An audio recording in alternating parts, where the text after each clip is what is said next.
Hello everyone, and welcome to our final reflections of the week on the priestly blessing.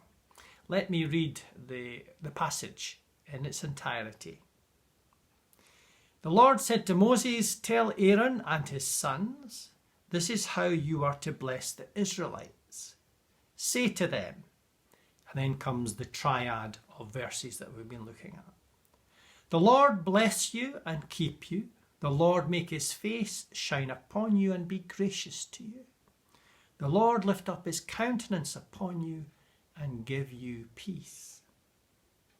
So they will put my name on the Israelites, and I will bless them." So we've come to the third of the triad of verses that constitute the blessing itself. The Lord lift up his countenance upon you and give you peace. The first half of that verse is similar to what we've seen before, because lift up his countenance literally just lift up his face, and we've looked at that in a previous verse. So the second part of the verse is what I want to concentrate on, and give you peace. Now the Hebrew word for peace is shalom, and if you ever go to Israel, you'll realise it's used as a greeting. It can mean hello, it can also mean goodbye. Shalom, peace. Now, peace is a strange word in English because we tend to use it in the sense of you just want some peace. For example, there's been a lot of noise and that subsides. Oh, isn't it nice to get a wee bit of peace? But shalom is not just the absence of something like noise or strife or war even. It's more positive than that. The word is about wholeness and completeness and fulfillment. Wholeness, completeness, and fulfillment. And in the great scheme of the biblical message, it refers very much to the fulfillment of God's kingdom. Because not only do we have God as the creator in the Bible, we also have God as the consummator of all things, bringing everything to a completion and a fulfillment.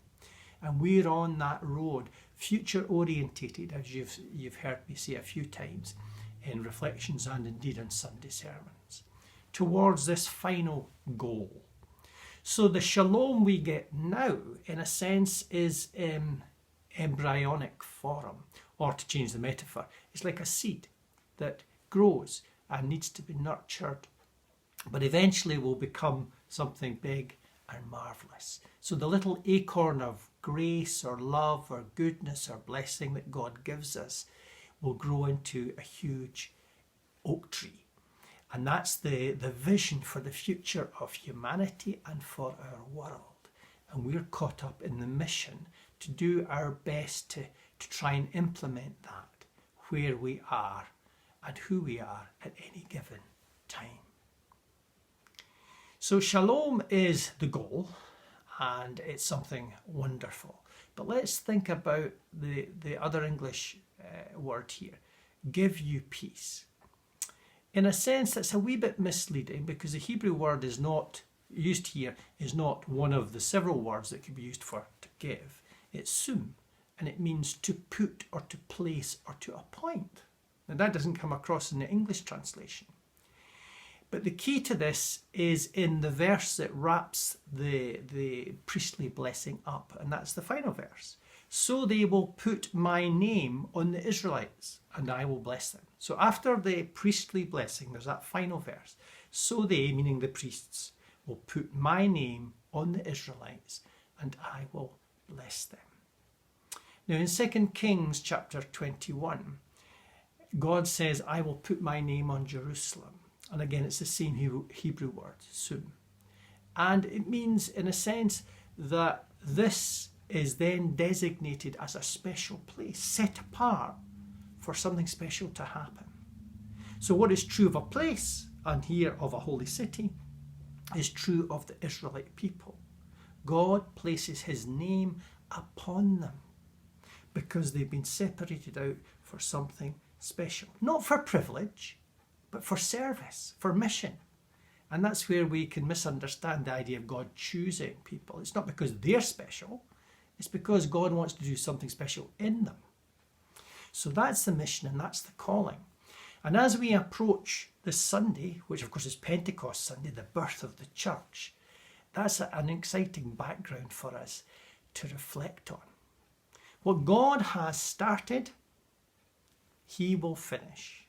That's the promise that he gives to us. And on the journey and the pilgrimage of faith, and on this wonderful mission that we're called to, he gives us bread for the journey and grace for the moment.